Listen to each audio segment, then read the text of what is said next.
French President Emmanuel Macron and far-right rival Marine Le Pen on Wednesday clashed bitterly over relations with Russia and the Islamic headscarf as they sought to sway undecided voters in an acrimonious debate 4 days ahead of presidential elections.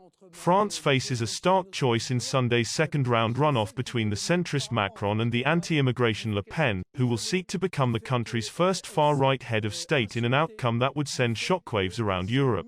There was little cordiality in the bruising 3-hour live televised debate, with Macron repeatedly seeking to land punches on Le Pen over her record, while she sought to keep the focus on the government's performance. With Russia's invasion of Ukraine overshadowing the campaign, Macron angrily zeroed in on a loan Le Pen's party had taken from a Czech-Russian bank ahead of her 2017 election campaign. "You are dependent on the Russian government and you are dependent on Mr. Russian President Vladimir Putin," Macron said. "When you speak to Russia you are speaking to your banker." Macron also referred to Le Pen's past recognition of Russia's 2014 annexation of the Ukrainian peninsula of Crimea. "Why did you do this?" he asked. Le Pen replied that she was an absolutely and totally free woman, arguing that her party had only taken that loan as it could not find financing in France where banks refused to lend to her.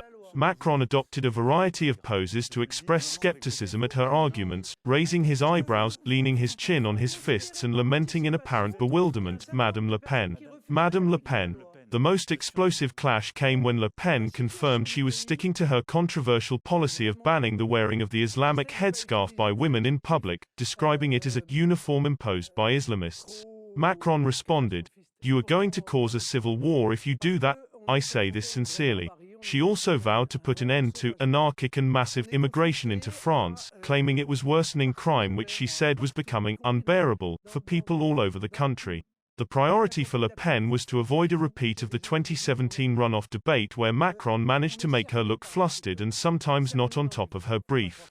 "It's not Gerard Majax on TV this evening," retorted Macron, referring to a well-known French television conjurer. "You never explain how you will finance your project. And you are not honest with people."